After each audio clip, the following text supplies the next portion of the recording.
Hello and welcome back everyone to another F1 video. Today we'll be doing the pre-season of pre-season 2 as we have a contract to sign with the team and we have some upgrades to save as well. Let's head into it. We got some driver upgrades that we need to get done for the chassis. We need to save some parts of the car as there are some unsaved parts of the car. We have to save the rear floor under tray for distribution. We've also got another upgrade of minor weight reduction, which will save. We've got floor stiffening stay positioning, we'll save that. And if we have enough, we don't quite have enough of the tyre blankets, but we should later on. So we'll have all the upgrades saved. So currently, we'll go and sign a contract. We have 4 teams that are interested: Aston Martin, Alpine, RB and Haas, who are all interested in signing us. We are not going to jump ship. We will stay with Alpine, as Alpine seems to be a good home for us, as Fernando Alonso would be too good for that. So yeah, we're going to stick with Alpine, as they've upgraded their car quite well. So we're going to go to Alpine and sign probably a 1-year contract, as we could look elsewhere for the seasons to come.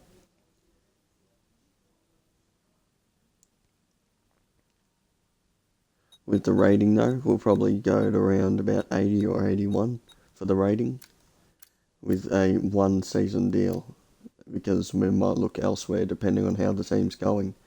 If the team's going well, we'll stay at them for another season. If not, then we might jump ship to like a McLaren or something like that. So we're going to do it at about 81 or 82.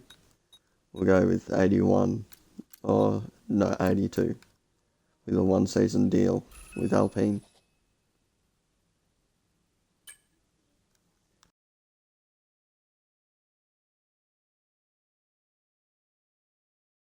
So I'll continue through as we got rotor speed coming up, and we'll get weekly resources, which will be enough for us to save the last upgrade on the car. As now we'll be able to do the last one, which is tyre blankets. And we are pretty weak in the chassis department, so we don't have much to save, which is a good thing because it means we don't need as much R&D to spend on that, and we have more for other things that we can purchase to upgrade the car faster than another team. We'll end the season here.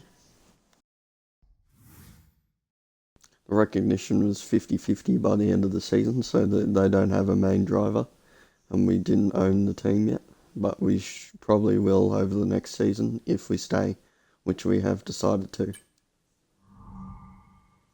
The stats for driver rating, we've gone plus 12 overall, which is really good, and we've gotten plus 17 on the recognition as well, which is a very good thing for us. We got 51 championship points, which is more than I expected to get at Alpine, as they aren't a competitive car at the moment. And we got 81 as 84 as the team, which is pretty surprising. Championship position was P10, as we earned 2 accolades in the last race, as we got to 50 points, and we got another one about awareness. No constructors or drivers championships yet, so we've got nothing to talk about there. For this season, we'll be putting Japan, Miami, Canada and Portugal all on the calendar, as we'll take out China, Imola, Texas and Brazil. So we'll have 2 less sprint races in the next season, as we've only put in 1 extra sprint race while we got rid of 3. We've kept our own home race on the calendar, as well as the home of F1, Britain. We're going to have an alternating Texas and Miami. So Miami and Texas will alternate each year. And that's probably how we're going to do it for now. And we've kept 1 street circuit on the calendar, which was Singapore, as it wasn't a bad track to drive and it had a bit of fighting for the front or for points. So we're going to keep that on board. We have some different scenarios that we can choose. We got none, which is the current one that we're doing. We've got high inflation, which we're most likely going to do. Powertrain only, aero only, chassis only, and durability only. We also have chip shortage, minor upgrades only, balancing out the field, and endless resources, which will come at the end of the next season, and we'll be able to do it then. But for now, we're going to stick to high inflation to make everything more expensive, and to make it harder to get upgrades on the car, as that'll benefit the people who get more R&D in their side. In R&D, we currently sit in 6th best car still, so we have caught up to the front pack over the season break. Red Bull have seemed to get themselves clear of McLaren and the rest of the crew, as Kick-Sauber, Williams and Haas still struggle at the bottom. See if Haas and Kick-Sauber can get points this season, as they clearly didn't last season, unfortunately for them. For the driver moves this season, we've got Ocon, who's come out of being off the grid for one season.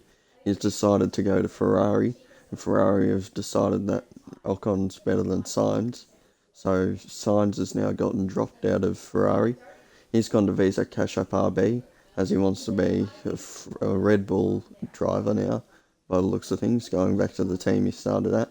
Yuki Tsunoda's moved to Haas, no longer participating in Visa Cash App RB's team, as he's looking to go elsewhere to get his career on board, as Magnussen loses his seat for the whole season. So Magnussen's off the grid, and Ocon's in Ferrari, and Sainz is in RB, and Yuki Tsunoda is in Haas.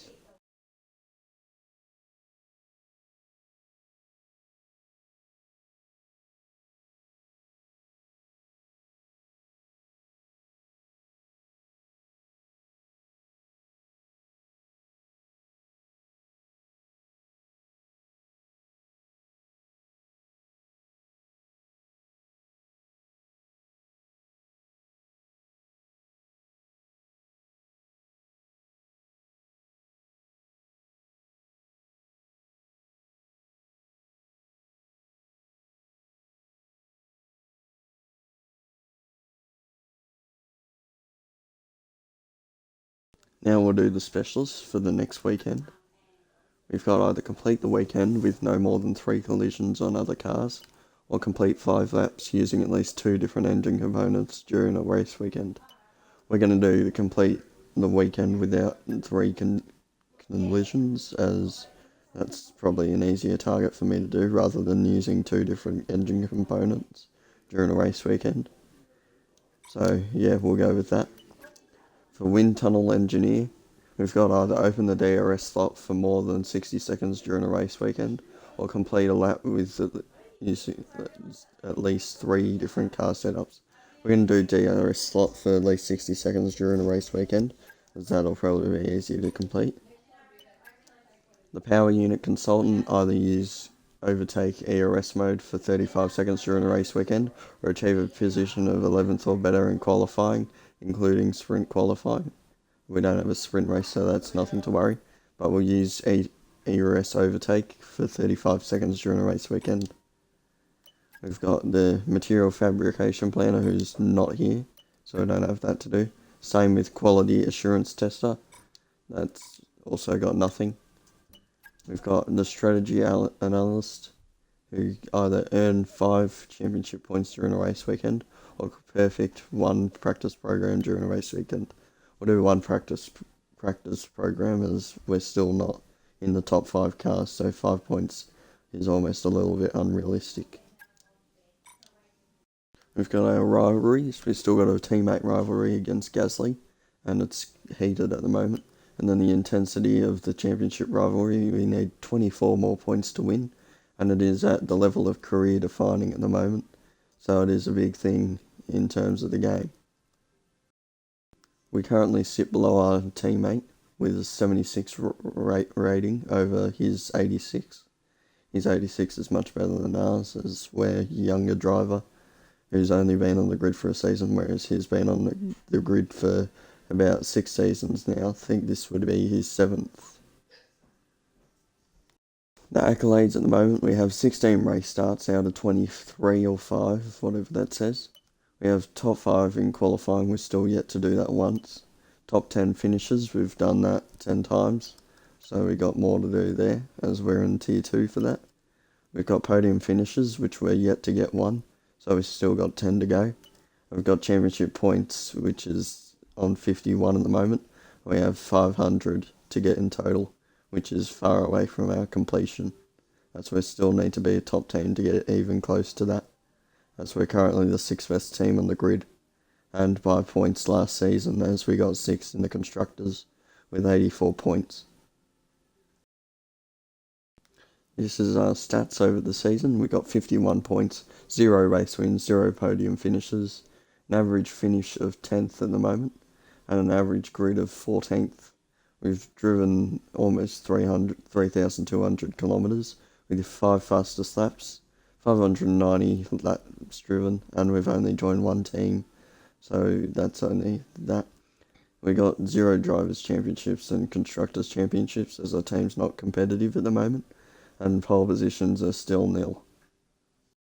Our driver recognition has gone down to 46% as a result of the season ending, so we're going to have to work our way back up with the recognition, as we have gone down from 50 to 46, so now we earn less R&D, so we're going to be putting on less upgrades, but Gasly will still be putting on more.